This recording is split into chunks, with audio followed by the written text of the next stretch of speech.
So God wants to work with us to produce life, not to produce death. Now, there are instances where death is required. That is, like when the law requires it. But there's a really interesting thing that I learned recently was there are, I think, I forgot how many. I think it's like 14 laws that require the death penalty in the Torah. But only one of them says, this is the law for murder, says that you shall put him to death. You shall not take a redemption. You shall not take a what do you say? Substitution. Meaning he is going to die. There's no exception. And that has a lot of scholars thinking, and I tend to agree with this, that the other death penalty things were not necessary. They were like the highest, the most extreme punishment that could be given. So adultery, for instance. What did Joseph plan on doing with Mary? He was planning on putting her away so that she wouldn't be put to death. Yeah. Okay. What about Eli's sons? They were surely falling within the category of put to death, according to what the Torah says. They were getting drunk. They were gambling away their money. They were sleeping with the women as they were coming in to worship God. Yeah, it's like, if anyone deserves to die according to that commandment, then it was them. And God understood that, so they went out to war and they died. But it was Eli's job to put them to death, but he decided not to. Now, that tells us that there were certain things, like even the death penalty in the Bible was to produce life, and you could opt out of it, and you could give a ransom for it. And it tells us that the Torah is for life. God wants us to produce life. And so, in Sanhedrin, in the Talmud, it says that a corrupt Sanhedrin will kill somebody, put someone to death once every 70 years. And that is to say, that's too often. And so this is pertinent, especially today, as the Chauvin trial is going on. And have you been following that? George Floyd? Yeah. The Chauvin was the Derek Chauvin, I think. He was the guy who. I feel it's so stirring or dramatic. You haven't been keeping up. But it did interest me that it is going on. Yeah.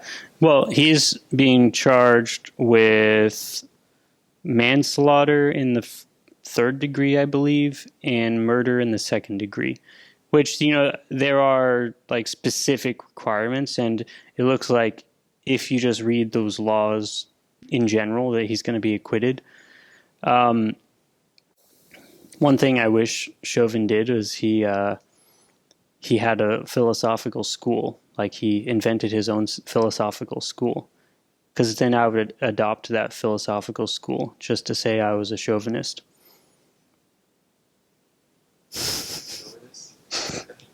Okay. Anyway, but it's pertinent right now because if he did indeed murder the guy, George Floyd, then he should be put to death. He should have the full extent of the law put on him.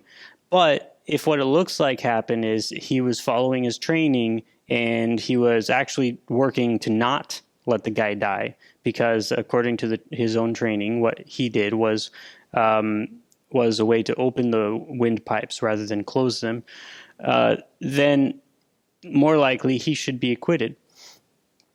And so a corrupt justice system would put him to death, but a righteous justice system would seek ways to not put him to death or to not give him the full extent of the law thrown at him. And so that's a modern example. We need to seek life rather than death. And of course, with the stuff surrounding George Floyd, I mean, there's a lot of controversy around him, but his girlfriend testified that they had gotten what was it? They had gotten a prescription for an opiate for a surgery or something, and then they got addicted to the opiate, and they didn't have the resources to get off, and so they started getting it illegally and stuff, and that's why he had fentanyl in his system and stuff. And it's like, okay, that that makes sense because that happens to people, and so our system is like he should not have been in that situation, but there there are times when bad things happen and everyone's innocent, and so we just need to accept that and seek life instead of death. Yeah. And ultimately, what we should be doing, just as humans in general, is we should be looking at other people in the in the most sympathetic light possible, because in that way we can seek life for all people. And of course, there's a limit to that, but like I know some conservative people, they look at Floyd and they'll say, well, he had all these drugs, he had a drug dealer and all this sort of stuff, and he put a gun to a pregnant woman's stomach, beforehand. It's like, yeah, that's all true, but at some point we do need to do what we can to help people like him out of those sort of situations that lead to that. And of course, he has his own agency; he made those decisions. But at the same time, there are influences, and a lot of times people can be enslaved to the systems around them. And but at the same time, you look at Chauvin. He did what he could. He followed his training. He was a basic standard stop, and there were a lot of this guy was previously a violent criminal. He had to take the necessary precautions, and cops die every day. He didn't want to die, so he did what he was supposed to do, and unfortunately the guy died. And it's something that if we look at them all in a sympathetic way as much as possible, then we can come to a more sober understanding, because that either one of those sides could have been you or me. Hope to fix things through a protest.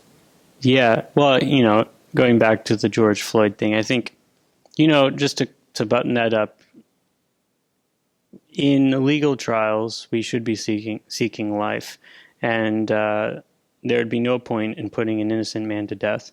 So even if like a massive angry mob is going to think that no justice was served, they have a skewed view of justice if they think that putting this man to death will lead to any sort of justice. But with that said, we should probably continue.